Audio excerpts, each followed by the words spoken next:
critics will say this is just creating, your announcement today is just creating another layer of, excuse me, bureaucracy. How can you assure Canadians that this is going to achieve results? I think one of the things I've learned over the years, 3 decades plus of managing large organizations and things, is you need clear mandates. You need the tools to achieve those mandates, and you need accountability in making the progress. Right now, what we have is an organization, many strengths, CMHC, that has multiple mandates. It works in market housing, so where there's no, in effect, public policy provision. They provide mortgage insurance. Many of us get from CMHC when we buy homes or one of their competitors, but it provides that core role. But it's also supposed to focus on what we're talking about today, which is deeply affordable and affordable housing. And that aspect hasn't been working. Hasn't had the tools, hasn't gone to the scale. So we are carving that out, putting it into, we're not creating another layer, we're creating greater clarity, and we're giving all the tools, the ability, and bringing in expertise from the private and, well, actually with Anna, both the private and public sector, bringing that expertise under a minister who's got experience in both the private and public sector, and if I may add, a prime minister who has similar experience as well. That we're bringing those all together, the tools to focus on the challenges we have with deeply affordable. And when we say deeply affordable, let's be clear, we're starting with the problem of homelessness in this country. We haven't been building homes in this country for the homeless. And you think of all the knock-on, not just the questions of human dignity, but the social problems that are fed from that crisis. So we play a much bigger role in addressing that. But then moving to affordable housing, that 30% definition we discussed earlier. Look, we're talking about 45–50% of Canadian households who fall into those the category of affordable housing.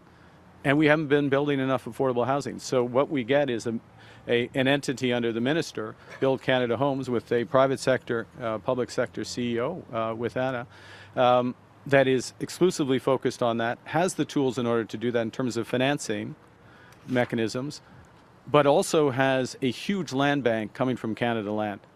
A huge land bank that's going to be ready to do these projects. And because it has financing, huge land bank, it has $13 billion there, then the folks from Kaiven and the industry more broadly can have the confidence that there's going to be demand. So again, with our hosts, they can have confidence of scaling up to a factory to 10,000 units a year. That makes sense in terms of the scale of what we're going to be doing in this country, as it will for other competitors. That's government fulfilling core social roles. We have a responsibility to those less fortunate. We don't build enough social housing. We don't build enough affordable housing. So it's us filling our core role, but in a smart way that drives innovation, it gets the benefit of the private sector, and will build at scale. And just on the upcoming budget, your House leader said this morning that the deficit will be, quote, substantial. How big are we talking, and what does that mean for future cuts? Yeah, I thank you for the question. I responded a bit, but I'll recap it. Substantial means that it'll be bigger than it was last year, and let's look at why that's the case. I mean, the actual level will come out with the budget, but let's look at what's driving that. First and foremost, it's the tariff war.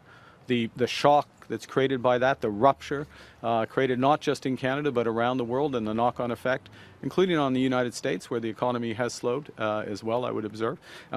So you have the impact of that. Secondly, you have the response of Canada to that, which is very clear.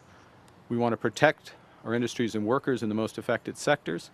You've seen the measures that we've announced in recent weeks and, in fact, recent months, and we want to build. So we're going aggressively on building the future, taking control of our destiny. Make no apologies for that. That ensures that we don't have this situation again in the future. And at the same time, and the Minister of National Defence is here, his and his colleagues' many responsibilities to protect Canadians, protect our borders, protect our allies. The world is a dangerous and divided place. Final point, which is the first point, and it's why we're here. We are laser focused on making life more affordable for Canadians. First thing we did, cut the consumer carbon tax. First thing we did when we came back after the general election, cut middle class tax cut, GST cut for first-time home buyers. Build Canada Homes is all about affordability while driving a new industry. So yes, there's going to be implications for the deficit, but it'll build a much stronger Canada going forward. Next question, CTV. Good afternoon, Prime Minister. Jeremy Sharon, CTV News. I want to ask you about a different campaign promise you made to cap, not cut, the public sector. Do you intend to keep that promise? Well, the cap is relates to the level, the overall level, and the adjustments that will happen naturally through attrition. There's a certain age cohort in the public sector. People leave employment, whether it's in the public or private sector, for a variety of reasons. Attractive opportunities outside, retirement on the other side. So we'll be managing through that.